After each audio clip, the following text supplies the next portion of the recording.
You need to wave back.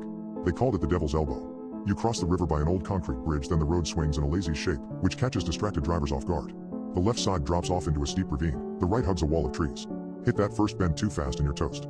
We came to the elbow near dusk and mounted just before the turn was a sign which read, "Waving children ahead, you need to wave back." "That's weird," I said. "What is?" My daughter, Evelyn, asked from the backseat. "That sign. It says waving children ahead." She craned her neck to look out the side window. "I can't see." "Where are they?" I chuckled. "There's not actually any waving children, honey. It's probably a prank by some bored teenagers."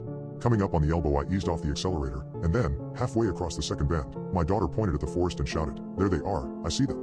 There's 4. I squinted at the trees.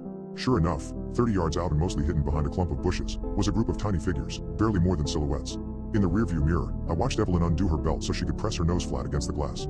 "Put your seatbelt on," she said. "Dad, the kids are waving." "Seatbelt," I snapped. "But don't you wanna?" "Seatbelt. Now." At that very moment, a blur zipped across the road, and I instinctively slammed on the brakes. Evelyn got tossed around a rag doll as the car skidded sideways and sailed straight into a pine tree. The airbag hit me like a hard sock in the chest.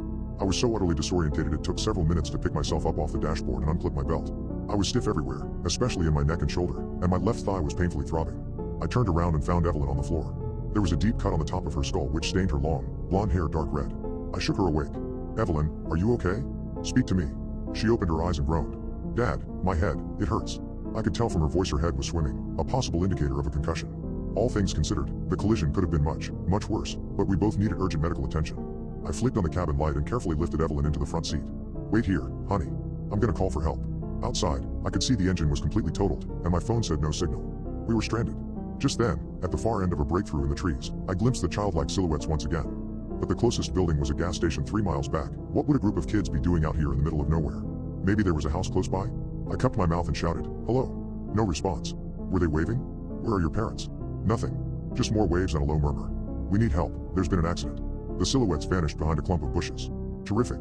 Back in the car, Evelyn's eyelids fluttered as she fought to urge to sleep. She was in no condition to travel, but we couldn't afford to wait around all night for another driver, either. I leaned into the cabin and said, "Honey, I'm going to see if I can find help. I'll lock the door so you're safe back here. I promise I won't be more than a minute away. If anybody comes along, blast the horn and I'll whiz straight back. Okay?" She gave a sluggish nod. "That's my girl." I grabbed a flashlight from the glove compartment, locked the door, and took a single step into the clearing. Casting my light beam around, I shouted, "Is there anybody out here?" There was a faint scuttle. Approaching whispers, accompanied by laughter and chatter. I pointed my beam toward a brief silhouette. "Hello?" Too late, it was already gone. I took a few tentative steps forward. Over my shoulder, the car was still visible, hazard lights blinking. There were more silhouettes, crouched behind boulders, peeking around trees, but whichever way I turned they quickly vanished. Now and then thick branches stabbed my chest or snagged my jacket. Above the canopy, the sky was dark indigo. A breeze shook tree limbs together. There was a chorus of giggles, and then my flashlight lit up a figure where the foliage was thin. I charged forward, forgetting how hazardous the terrain was. "I need help, there's been an accident." I suddenly stepped into the arc of an exposed tree root and twisted my leg painfully. The flashlight rolled away and my chin slammed into the hard dirt, giving me double vision for 3 seconds. The air suddenly became cold and damp, and there was an unholy stench. As I pushed myself up with a heavy gasp, sounds rang out from every direction. Giggles, footsteps, whispers. They came to a stop behind me. I reached out and grabbed the flashlight and bolted to my feet. And the very moment I glimpsed her, I felt absolute terror. There were misshapen, rippled features, a concave skull, a nose flattened sideways, and sharp portions of collarbone jutting from her neck. Leaves crunched behind me. I spun toward another figure, a boy, whose head slumped sideways over his shoulder as if the guillotine hadn't quite finished the job. I cried in a high, frightened voice and ran. In the surrounding trees, there were 2 more children nearby. One had no eyes, only squirming circles stuffed with maggots. The other, a girl with pigtails, had a clean vertical split where her jaw should have been, through which I could see the beginnings of an esophagus. The 4 broken children traveled around the woods, all enthusiastically waving. I was too terrified to even react. And then, from the distance, the car horn blared. My stomach did a somersault. I tramped through weeds and saplings and screamed Evelyn over and over again as I barreled in the direction of the car, ignoring the whip-thin branches that gouged my eyes and stabbed my neck until the horn finally ceased. The forest spat me out 20 meters past the collision point. I charged into the side door and cupped my hands against the glass. Empty.